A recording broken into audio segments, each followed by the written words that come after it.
बिस्मिल्लाहिर्रहमानिर्रहीम। अस्सलाम वालेकुम स्टूडेंट्स। आज हमारे पास एक्सरसाइज नंबर 4.2 का क्वेश्चन नंबर 10 है जो हमने करना है। इस सिलसिले में हम पहले क्वेश्चंस कर चुके हैं। 9 क्वेश्चंस हम पहले कर चुके हैं। अब हमने क्वेश्चन नंबर 10 की तरफ जाना है।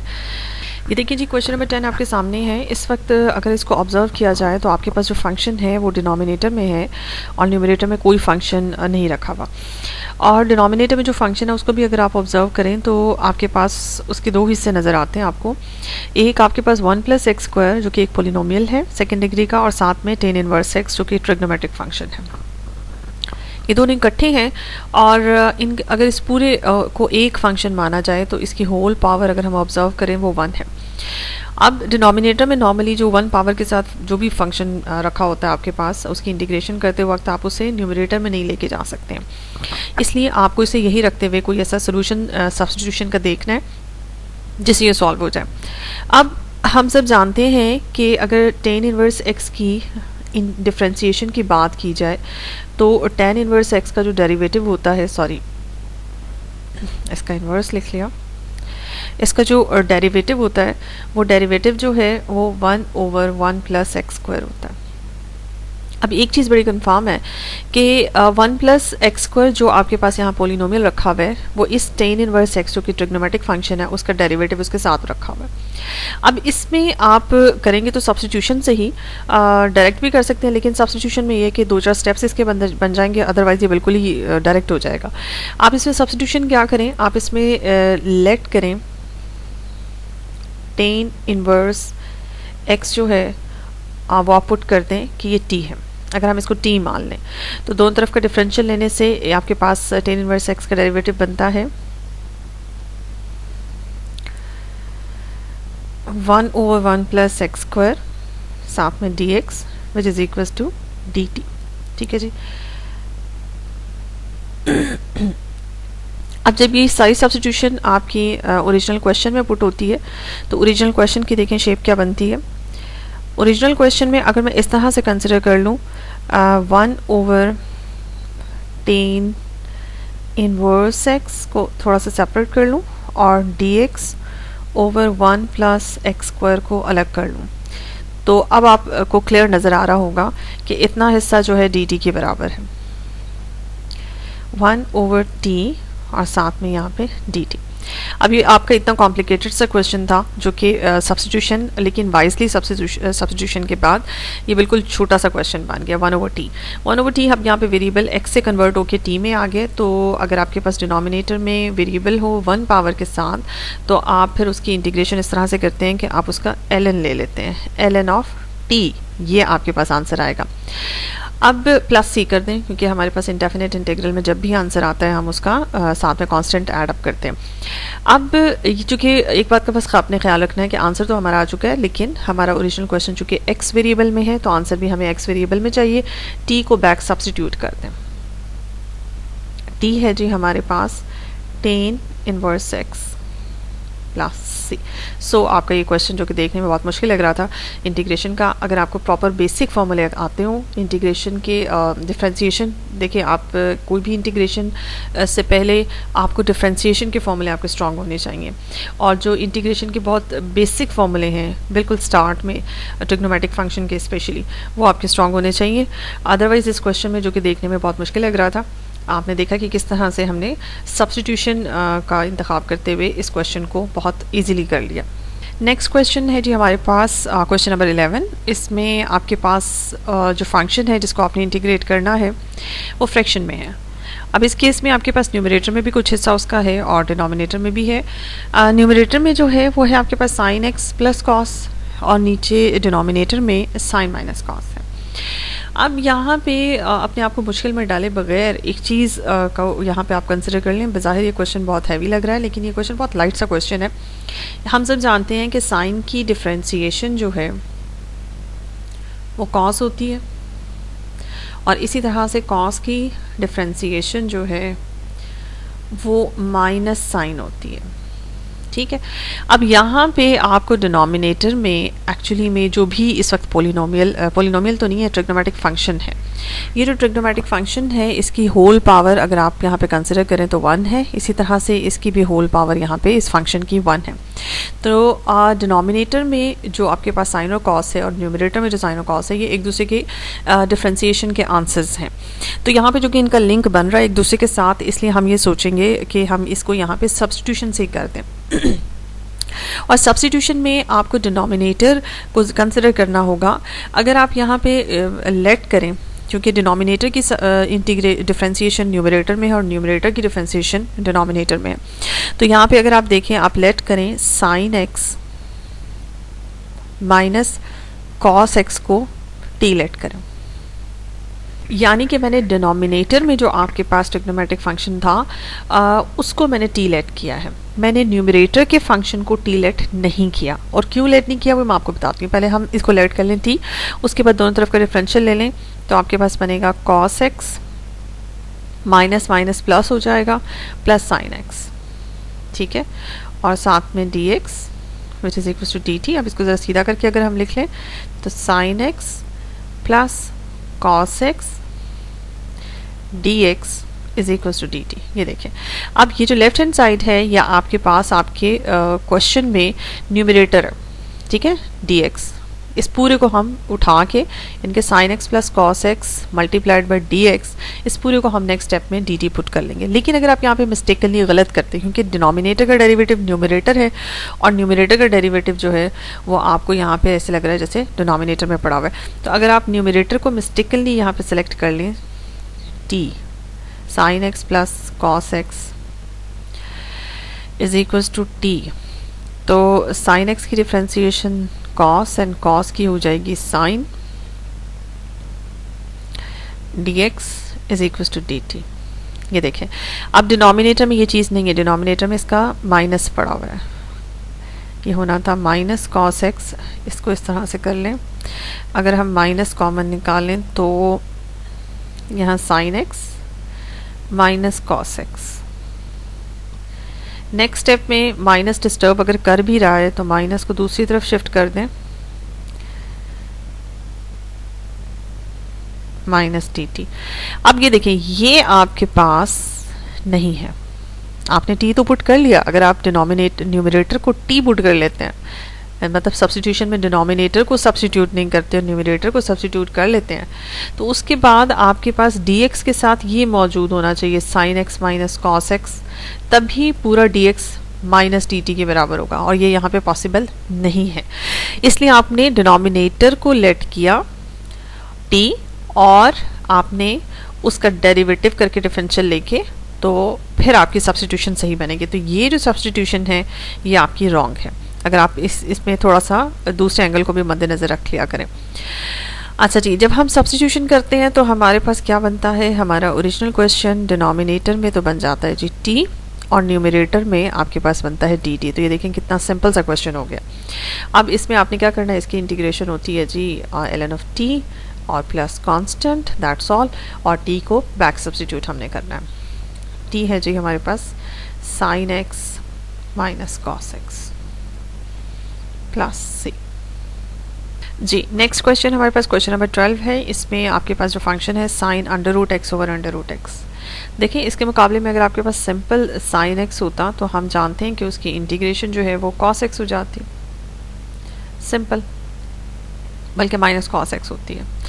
अच्छा, लेकिन प्रॉब्लम जब भी कभी इनफैक्ट होता ये है कि जब भी कोई ट्रिग्नोमेट्रिक फंक्शन का आपने जो फॉर्मूला याद किया हुआ है, आपने उसको एक चीज़ ख्याल रखनी होती है, जैसे साइन की डायरेक्ट इंटीग्रेशन, कॉस की डायरेक्ट इंटीग्रेशन, टैन की, सिकन की, इस तरह से डायरेक्ट इंटीग्रेशन के फॉर्मूले होते हैं जो कि बहुत ही बेसिक होते हैं और वो हमने याद करने होते हैं। उसमें एक चीज़ का ख्याल रखा करें कि जब भी आप ट्रिग्नोमेट्रिक फंक्शन को इंटीग्रेट कर रहे हैं तो उसकी इंटीग्रेशन से पहले कुछ कंडीशन है जो पूरी होनी चाहिए। देखिए, साइन की इंटीग्रेशन तो माइनस कॉस हो जाएगी, लेकिन साइन का जो एंगल होगा या जिस भी ट्रिग्नोमेट्रिक फंक्शन को आप ले रहे हैं उसके एंगल के ऊपर ज़रा गौर कीजिए। उसका एंगल जो है उसका डेरिवेटिव जब तक साथ मौजूद नहीं होगा उसकी इंटीग्रेशन आप नहीं कर सकते हैं।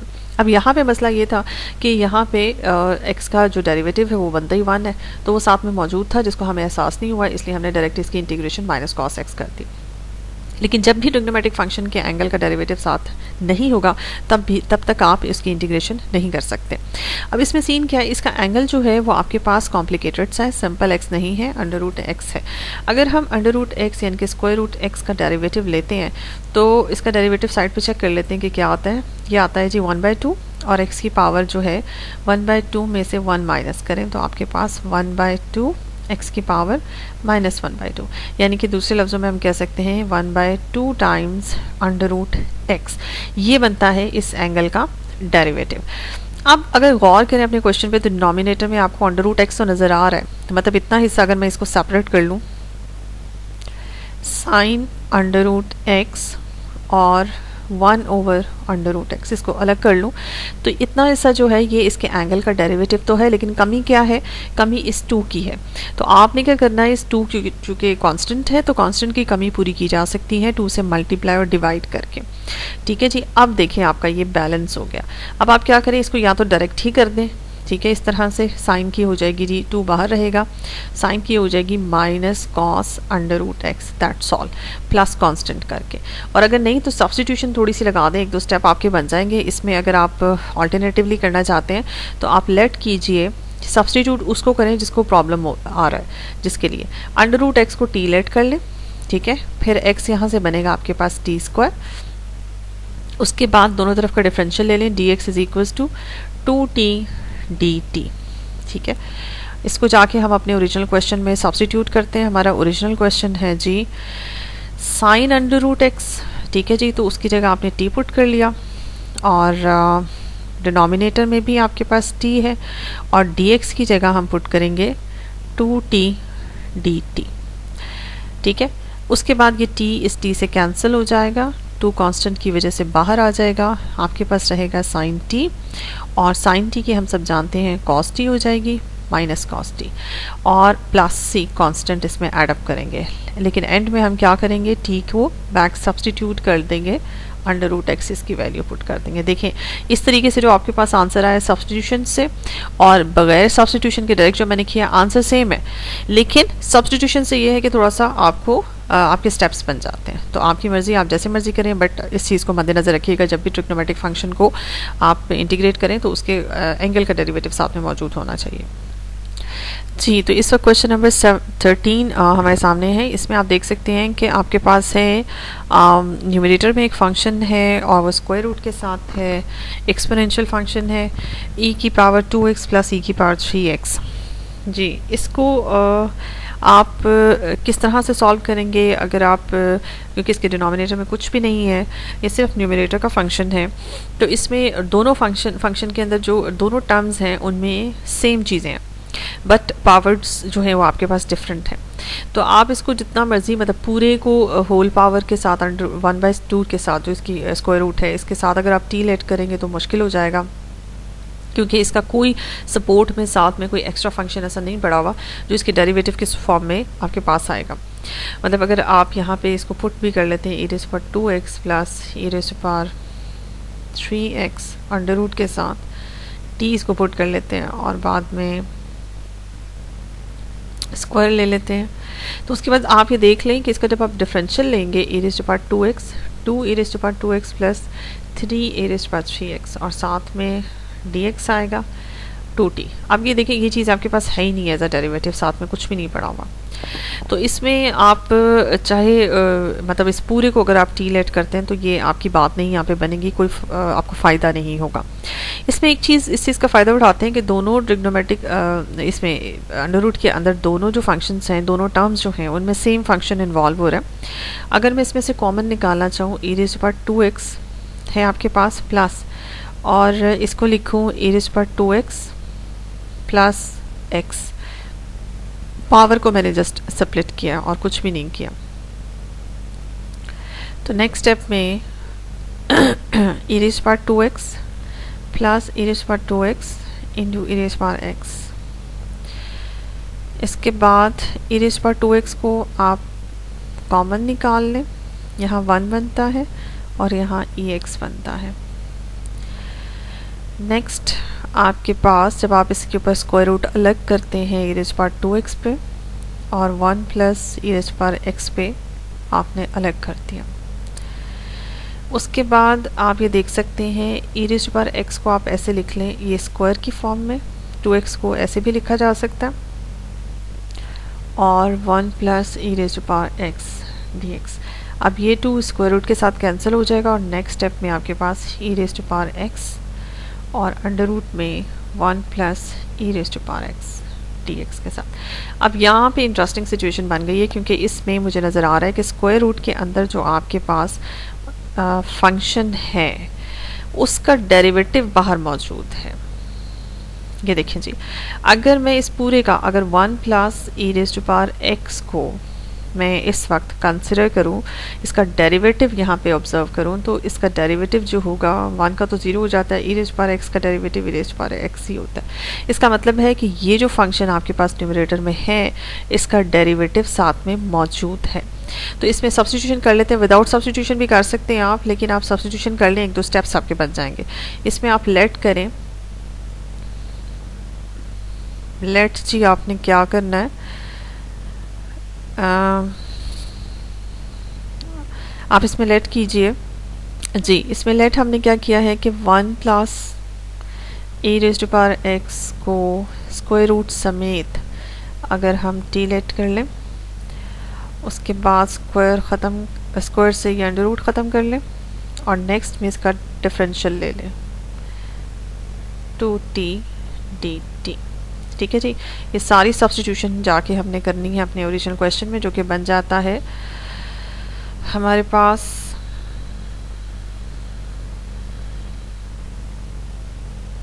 ये है जी t, और साथ में आपके पास ex dx को आप पुट कर सकते हैं 2t dt। ठीक है जी, और इसके बाद नेक्स्ट स्टेप में 2 तो बाहर कांस्टेंट की हैसियत से आ जाएगा और ये dt रह जाएगा। नेक्स्ट स्टेप में t एक वेरिएबल के तौर पे डील होगा जिसकी होल पावर 2 है, और जब भी कोई आपके पास सिंपल पोलिनोमियल या वेरिएबल आए, यहाँ पे इस वक्त t को हम वेरिएबल कंसिडर कर रहे हैं, तो पोलिनोमियल मेरे पास t स्क्वायर है। जो भी पोलिनोमियल अगर आपके पास पोलिनोमियल फंक्शन आए उसमें आपने ये देखना होता है होल पावर के अंदर जो आपके पास पोलिनोमियल फंक्शन होता है उसका डेरिवेटिव साथ में मौजूद होना चाहिए। अब होल पावर इस वक्त है आपके पास टी स्क्वायर, इसके अंदर अगर आप देखें जो भी आपके पास फंक्शन है उसका derivative with respect to t अगर हम करें तो ये वेरिएबल ही टी है तो 1 बनता है, और 1 साथ मौजूद है, ऑलवेज कंसिडर किया जाता है। तो फिर आपने क्या करना है, नेक्स्ट स्टेप ये होता है कि आपने उस वेरिएबल की या उस पोलिनोमियल की पावर में एक इजाफा कर देना है। ये इंटीग्रेशन का फॉर्मूला होता है 2 + 1। अब यहाँ कांस्टेंट हमने ऐड कर लिया, जो कांस्टेंट बनाई जी 2/3 और t की पावर आपके पास 3 बनी है प्लस c।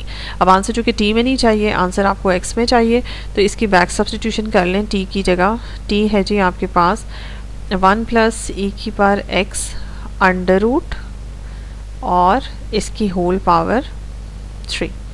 ठीक है जी, तो नेक्स्ट स्टेप में अगर आप इसे लिखना चाहें तो मैं यहाँ साइड पे कर दूँ इसको simplify. 2/3 1 plus e raise to power x की होल पावर 3/2 प्लस c। जी, तो यहाँ पे नेक्स्ट है हमारे पास क्वेश्चन नंबर 14 है। इसमें आप देख लें कि आपके पास जो फंक्शन है वो डिनोमिनेटर में है और न्यूमरेटर में कोई फंक्शन नहीं है, तो फ्रैक्शन में यहाँ आपके पास है। और इसमें हम अभी इस तरह से रिलेटेड क्वेश्चन इस तरह का हमने एक्सपोनेंशियल फंक्शन वाला किया है, उसमें आप ये देखें कि इसको आप कुछ भी नहीं कर सकते, क्योंकि अगर डिनोमिनेटर में इसको आप न्यूमरेटर में नहीं लेके जा सकते हैं। इसकी होल पावर 1 है इसलिए ये नीचे ही रहेगा और इसका कोई डेरिवेटिव न्यूमरेटर में आपको नज़र नहीं आ रहा, क्योंकि मसला ये होता है कि e raise to power x का जो डेरिवेटिव होता है वो e raise to power x ही होता है। तो अगर हम डिनोमिनेटर में जो भी पूरा फंक्शन है इसको हम टी लेट कर लें तो इसका डेरिवेटिव ऊपर क्या बनता है, e raise to power x plus e raise to power minus x. अगर हम इसको पूरा कंसिडर कर लें टी, तो इसका डेरिवेटिव बनेगा तो e raise to power x minus e raise to power minus x. ये न्यूमरेटर में पूरा मौजूद होना चाहिए, यानी कि डिनोमिनेटर को का जो भी फंक्शन है उसका कोशिश करें कि उसका डेरिवेटिव लेने की कोशिश करें, उसका डेरिवेटिव तलाश करें। अगर तो डेरिवेटिव न्यूमरेटर में है तो सिंपल इसका ln ऑफ दिस फंक्शन इसका हो जाएगा, आपके पास इंटीग्रेशन आ जाएगी, लेकिन इसका मौजूद नहीं है डेरिवेटिव, दैट्स वाई हमें कोई और वे जो है वो यहाँ पे तलाश करना होगा। अब इसमें जो एक चीज़ मुझे नज़र आ रही है, जैसे पीछे भी हमने एक सिंपल सा स्टेप करके तो उसको सिंप्लीफाई कर लिया था, इसमें जो चीज़ मुझे नज़र आ रही है वो ये है कि आप इसको e raise to power x plus ये इसकी पावर को पॉजिटिव करने के लिए अगर आप इसे डिनोमिनेटर में लेके जाते हैं तो आपके पास ये बनता क्या है, एलसीएम लेने के बाद e raise to power 2x plus 1 over e raise to power x। उसके बाद डिनोमिनेटर उठ के न्यूमरेटर में आ जाता है और ये आपके पास बनता है e raise to power 2x plus 1। अच्छा जी, इस स्टेप में इस स्टेज पे यहाँ पे आप इसको क्या कर सकते हैं, अगर आप इसको e raise to power x dx और डिनोमिनेटर को e raise to power x का स्क्वायर लिख सकते हैं, प्लस इसको मैं 1 का स्क्वायर कर सकती हूँ। अच्छा, इसमें एक चीज़ कम से कम आप ये देख लें कि डिनोमिनेटर में जो भी आपके पास पूरे का पूरा फंक्शन है इसका डेरिवेटिव ऊपर न्यूमरेटर में मौजूद है। जैसे कि अभी मैंने आपको बताया e raise to power x को अगर मैं सिर्फ कंसिडर करूँ, पूरे का डेरिवेटिव नहीं है, इसका डेरिवेटिव तो 1 का 0 हो जाएगा, इस पूरे का डेरिवेटिव तो नहीं है ऊपर, ठीक है, क्योंकि e के पावर 2x को अगर मैं कंसिडर करूं तो उसका derivative e raise to power 2x और साथ में 2 हो जाएगा। लेकिन अगर मैं सिर्फ e raise to power x को कंसिडर करूं तो उसका derivative e raise to power x ही होता है और वो न्यूमरेटर में आपके पास मौजूद है। तो अब यहाँ पे देखिए दो तरह की सब्सटीट्यूशंस यहाँ पे हो सकती हैं। तो दो तरह की सब्सटीट्यूशन में मैं आपको दोनों तरीके बताती हूँ कि कौन कौन सी सब्सटीट्यूशन आपके जहन में आती है और दोनों तरीके ठीक होंगे। और इसके अलावा भी हो सकता है आपके दिमाग में कुछ और आए, लेकिन मेरे जहन में दो तरीके आ रहे हैं तो इसको हम दो डिफरेंट तरीक़ों से करेंगे और फिर आपको बताएंगे कि आप ज़रूरी नहीं कि एक क्वेश्चन को एक ही तरीके से करें।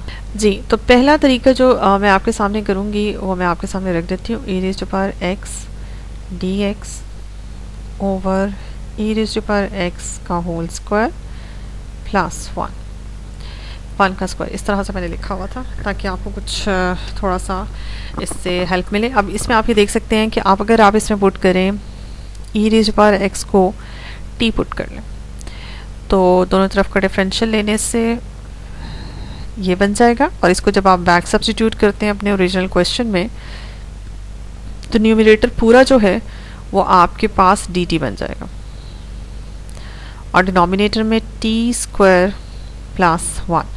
अब ये तरीका है। अब हम सब जानते हैं t स्क्वायर प्लस 1 या t स्क्वायर प्लस 1 स्क्वायर। अब इस स्टेज पे मुझे इसका डायरेक्ट इंटीग्रेशन आती है 1 प्लस टी स्क्वायर की, यहाँ से इस तरह से dt over 1 plus T square. t इस वक्त हमारे पास वेरिएबल है, डिनोमिनेटर में अगर आपके पास 1 प्लस टी स्क्वायर हो यानी कि ये दूसरे लफ्ज़ों में मैं ये कह सकती हूँ कि कांस्टेंट का स्क्वायर प्लस वेरिएबल का स्क्वायर हो तो इसकी डायरेक्ट जो इंटीग्रेशन हो जाती है वो फॉर्मूला मुझे आता है। अब इसकी डायरेक्ट इंटीग्रेशन का जो आंसर होता है वो होता है 1 over a constant tan inverse x over a। अब यहाँ पे ये वही सीन है, a जो है वो आपके पास 1 है तो इसकी डायरेक्ट इंटीग्रेशन हो जाएगी आपके पास tan inverse t over a means 1, ठीक है, यहाँ पे भी 1 हो जाएगा। अब यहाँ पे डायरेक्ट हो सकता है। अब लेकिन अगर आप चाहते हैं मज़ीद सब्स्टिट्यूशन करना, मतलब वन टाइम सब्स्टिट्यूशन हमने t की है और अब यहाँ पे अगर आप डायरेक्ट फार्मूला आपको नहीं याद, आप मज़ीद इसकी सब्स्टिट्यूशन करना चाहते हैं तो आपको अलाउ है, आप एक और सब्स्टिट्यूशन कर लें। देखिए आप डायरेक्ट ना लिखें, फिर इस केस में आप इसका आंसर डायरेक्ट ना लिखें और यहाँ पे इस स्टेज पे मज़ीद सब्स्टिट्यूशन कर लें। तो मैंने आपको फार्मूला वैसे ही बताया था। आप इसमें अगेन लेट करें, t को लेट कर लें, a इस वक्त है कांस्टेंट हमारे पास 1 tan थीटा लेट करेंगे जब भी हमारे पास ये वाली सिचुएशन होगी, constant square plus variable square, और हमने इस केस में इस पोलिनोमियल में सब्स्टिट्यूशन करनी होती है तो हम tan थीटा की सब्स्टिट्यूशन करते हैं। लेफ्ट साइड पे बन जाता है dt और राइट साइड पे second square theta d theta. अब इसको जाके जब आप पुट करते हैं अपने क्वेश्चन में तो आपके पास बनता है second square theta d theta over 1 plus tan square theta. अब ये सेकंड स्क्वायर थीटा ही बन जाता है और आंसर में आपके पास यहाँ पे आता है जी 1 d थीटा। इसकी इंटीग्रेशन आपके पास थीटा होती है प्लस c कांस्टेंट। अब थीटा को बैक सब्स्टिट्यूट आपने करना है, ठीक है जी। थीटा क्या है? थीटा है जी आपके पास tan इनवर्स t और t को भी बैक सब्स्टिट्यूट कर लें। t आपने क्या लेट किया था? t आपने लेट किया था tan inverse e raise to power x, ठीक है जी, ये आपने लेट किया हुआ है। तो आपका फाइनल जो आंसर आया है वो ये आया है tan inverse e raise to power x plus c constant. ठीक है जी। तो ये आपने दो, इसमें अब इस प्रोसेस में आप देखें आपने 2 दफ़ा सब्स्टिट्यूशन की है। ठीक है, अगर आपके जहन में याद है तो ये बिल्कुल ठीक है, 2 दफ़ा आपने इसमें सब्स्टिट्यूशन की है, इट्स ओके। लेकिन मैं आपको दूसरा तरीका भी बता देती हूँ, जैसे इसको दोबारा से करते हैं और दूसरे तरीके में देखते हैं कि किस तरह से ये शॉर्टली हो सकता है। E raise to power x और डिनोमिनेटर में है जी e raise to power x का स्क्वायर प्लस 1। अब ये सब चीज़ें मुझे अगर पहले से आपको एक्सपीरियंस है और आपको नज़र आ रही हैं तो बजाय इसके कि आप पहले इसमें टी की सब्स्टिट्यूशन करें और टी की सब्स्टिट्यूशन के बाद आप इसे tan पुट करें, आप इसमें जी, तो इसमें आप ये देख सकते हैं कि यहाँ पे अगर आप इसको इस तरह की सब्स्टिट्यूशन कर लें कि इसमें डायरेक्ट आप e raise to power x को tan थीटा पुट कर लें और दोनों तरफ का डिफरेंशियल लेने से ई एक्स टी एक्स और यहाँ पे second square theta d theta. अब जब आप क्वेश्चन में पुट करते हैं तो e raise to power x और डी एक्स ये आपके पास बन जाता है second square theta d theta और डिनोमिनेटर में आपके पास सिंपल बनता है tan स्क्वायर थीटा प्लस 1। अब ये सिंपल यहाँ पे आपके पास यूँ सब आपस में कैंसलेशन हो जाती है और 1 डे थीटा मीन्स थीटा। अब थीटा की बैक सब्स्टिट्यूशन आप करेंगे प्लस सी, तो आपके पास बनेगा tan inverse e raise to power x. देखिए उस तरीके से भी यही आंसर हमारे पास आया था और इस तरीके से भी यही आंसर आएगा। अब इसमें आपको खुद देखना है कि आपको मार्क्स के ऊपर डिपेंड करता है, बेहतर है कि आप शॉर्ट तरीका इख्तियार करें जिसमें आपको ज़्यादा काम ना करना पड़े। तो आपकी राइट सब्स्टिट्यूशन जो है वो आपको आपका टाइम भी बचा सकती है और इससे आप मज़ीद किसी कन्फ्यूजन का शिकार नहीं होंगे अगर आपने सही वक्त पर सही तरह की सब्स्टिट्यूशन कर ली। जी, तो नेक्स्ट है हमारे पास क्वेश्चन नंबर 15। क्वेश्चन नंबर 15 में अगेन एक्सपोनेंशियल फंक्शन है। आप यहाँ पे देख सकते हैं कि न्यूमरेटर में भी ई का फंक्शन है और डिनोमिनेटर में भी, लेकिन डिनोमिनेटर में आपके पास अंडर रूट के साथ है, स्क्वायर रूट के साथ है। अब इसमें सीन क्या है, अब हमेशा जब हम इसकी पावर तो 1/2 है डिनोमिनेटर में इस एक्सपोनेंशियल फंक्शन की, लेकिन हम इसको ऊपर शिफ्ट नहीं करेंगे। ठीक है, इसमें हम इसको ऐसे ही चलाएंगे और इसमें आपने सब्स्टिट्यूशन करनी है। अगर इस तरह के फ्रैक्शन हो तो सब्स्टिट्यूशन में हमेशा हम ख्याल करते हैं कि हम डिनोमिनेटर को ही लेट करें, और वैसे भी डिनोमिनेटर में चूँकि अंडर रूट है उसको डील करना ज़रा मुश्किल है, तो हम ऐसी सब्स्टिट्यूशन करते हैं कि जिससे स्क्वायर रूट से हमारी जान छूट जाए। अब देखिए अगर मैं डिनोमिनेटर पूरे को पूरे डिनोमिनेटर को टी लेट कर लेती हूँ तो यहाँ पे स्क्वायर लेने से स्क्वायर रूट ख़त्म। उसके बाद आप दोनों तरफ का डिफरेंशियल ले लें, e raise to power x d x is equals to 2t dt, ये बनता है जी आपके पास। अब आपको इसके मुताबिक अपने ओरिजिनल क्वेश्चन को कैसे यहाँ पे इसके मुताबिक बनाना है। आप न्यूमरेटर को 2 हिस्सों में इस तरह से स्प्लिट कर सकते हैं।